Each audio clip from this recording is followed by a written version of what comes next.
አድማጮቻችን የሬዲዮ መስመራችሁ ኤፍኤም አዲስ 97.1 ላይ ይገኛል። መሰንበቻን እያደመጣችሁ ትገኛላችሁ። የአንጋፋው ደራሲና ጋዜጠኛ አበራ ለማ ግለ ታሪክ ተጽፏል፣ እንዲህም ተኑሯል። 550 አካባቢ ገጾች አሉት። ይሄ መጽሐፍ ያው የዛሬ ሳምንት በይፋ ይመረቃል። እንግዲህ ጋሽ አበራ ለማ በኢትዮጵያ ስነ ጽሁፍ ውስጥ በርከት ያሉ መጽሐፎችን ጽፈዋል።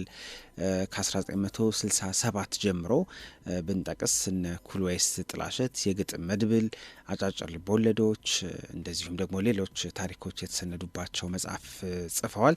ከ21 በላይ መጽሐፍትን ለአንባቢ አቅርበው አሁን ደግሞ የራሳቸውን ታሪክ ሰንደውበታል። የአንጋፋው ጋዜጠኛና ደራሲ አበራ ለማ የህይወት ታሪክ መጽሐፍን መነሻ አድርገን እንዲህም ተኑሯል የህይወት ጉዞን የሚያሳይ ግለ ታሪክ ነውና ስለ መጽሐፋቸው እንጠይቃቸዋለን ማለት ነው። መስመር ላይ ይገኛሉ። ሰላም እንደምናሉ ጋሽ አበራ? ሰላም ሰለሞን፣ እንዴት ነህ? ለን ደስ ብሎኛል ስለተገናኘን። እንኳን ደስ አለው ማለት እወዳለሁኝ። ርዕሱን በጣም ነው የወደድኩት፣ እንዲህም ተኑሯል እና በዚህ ርዕስ ለመሰየም ያነሳሳውት ዋና ምክንያት ምን ይሆን ጋሽ አበራ?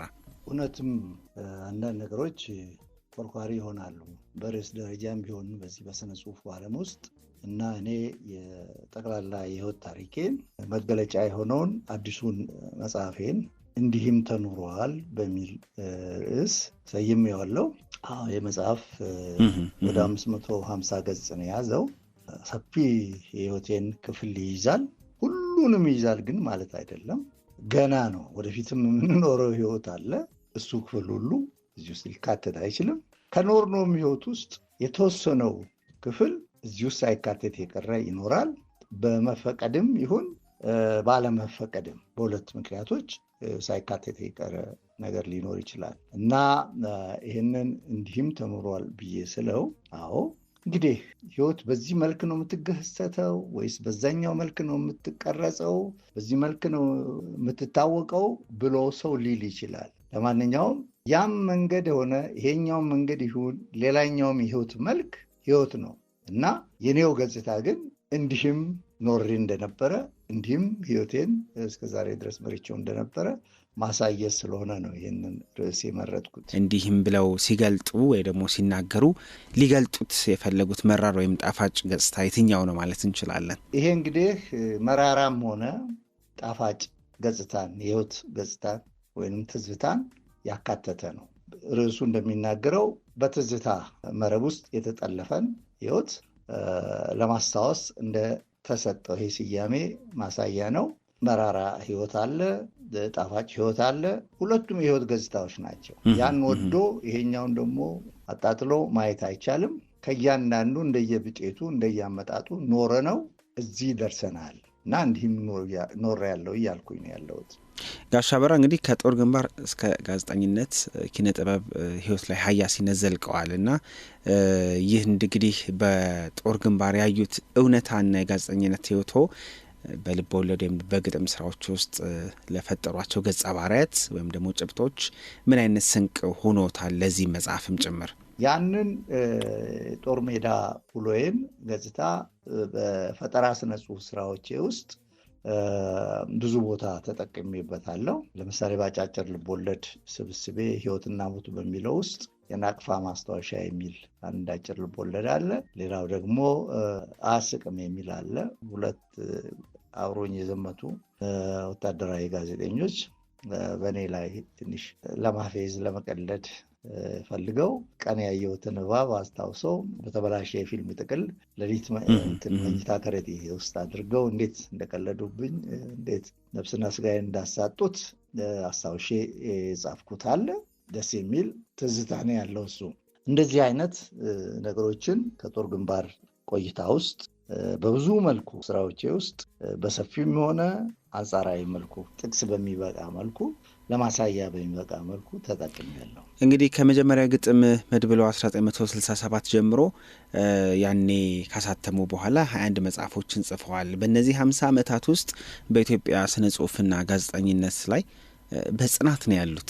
ሚስጥሩ ምንድን ነው? እስከ ዛሬ ድረስ ከ50 ዓመት በላይ ለሆነው የስነ ጽሁፍ ህይወቴ ስወጣና ስወርድ በስነ ጽሁፍና በጋዜጠኝነት ሙያ በሁለቱ ተጓዳኝ ሙያዎች ዙሪያ ስመላለስ ነው የኖርኩት እና ከስነ ጽሁፍም ተለይቼ መኖር አልችልም ነበረ።